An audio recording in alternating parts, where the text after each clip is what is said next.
Apple is well known for making big splashy announcements whenever it unveils a game-changing piece of new tech like the iPod or iPad.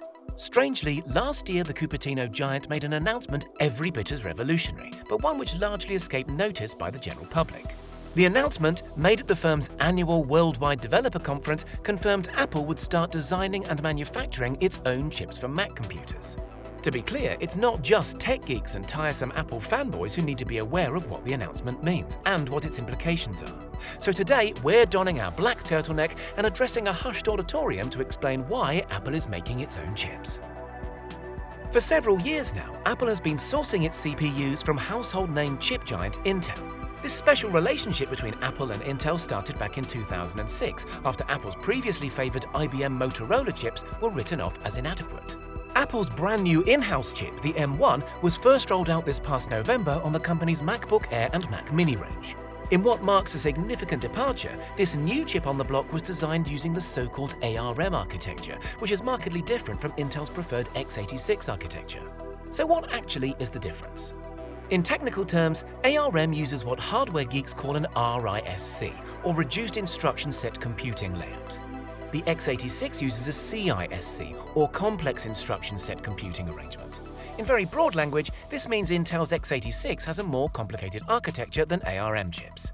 ARM therefore performs fewer distinct mathematical functions, or instructions, than the x86, which has many more built-in instructions. On an ARM chip, this shortfall in instructions needs to be made up for in efficient software design as opposed to hardware. But wait a minute, surely more complex is better from a microchip point of view? Not necessarily. The ability of the x86 chip to perform a greater number of instructions makes it more powerful, certainly, but at the cost of guzzling up a great deal more power. That's why big, powerful PCs always need noisy fans and constant mains power.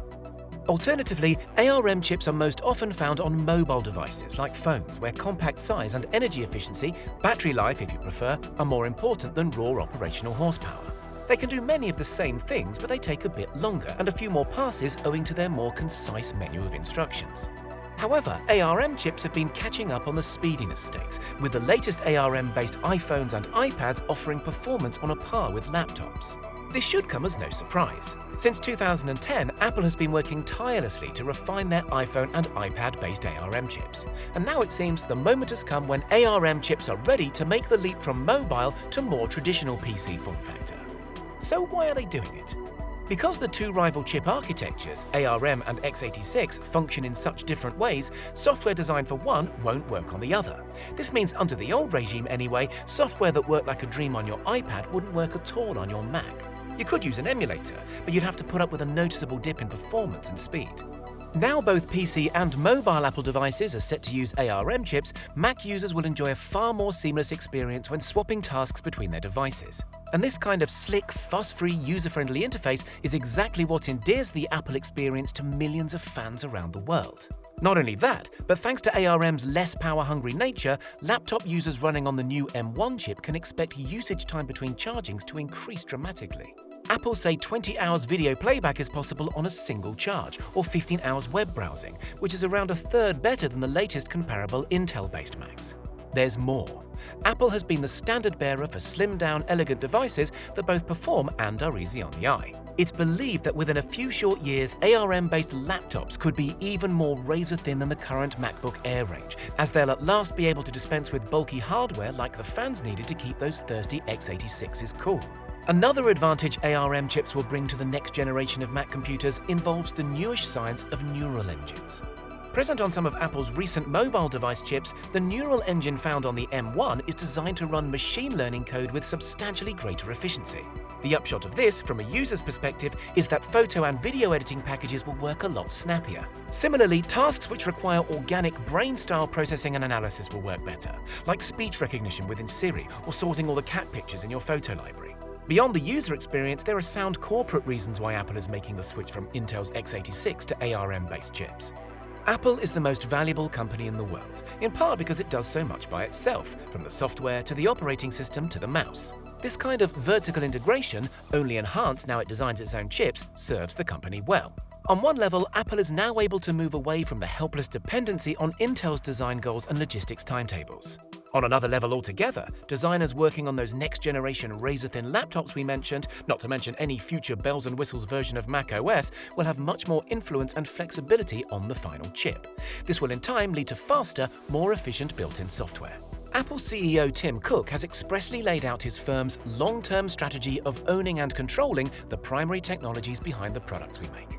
Intel, for their part, have suffered a rough couple of years. In November 2019, the company's executive vice president in charge of sales and marketing, Michelle Johnston-Holthouse, was forced to issue a groveling apology to its partners after a delay in delivering its current batch of CPUs. And that's not all. It's not even operating at the cutting edge anymore. While Apple's latest generation of ARM chips have been shipped with 5nm transistors, Intel has struggled even to get its products down to 7nm, and only presently seem comfortable shipping 10nm chips. For perspective on this, 5nm is about the size of 10 large atoms. The smaller the transistor, the more manufacturers can fit on the chip, which impacts efficiency and ultimately speed. While Intel languishes, Apple chip manufacturing partner TSMC is reportedly working towards a manufacturing process that will be able to mass-produce 2nm transistors in the next decade or so. That's genuine breakthrough-level science happening on Apple's watch. One potential drawback of Apple's move to ARM is the fact that software designed for earlier Mac's x86 chip architecture simply won't work. Apple is keen to stress that big developers are already reworking household name apps like Adobe Photoshop and Microsoft Office, and for everything else, Apple's own Rosetta software should suffice as an emulator for most purposes.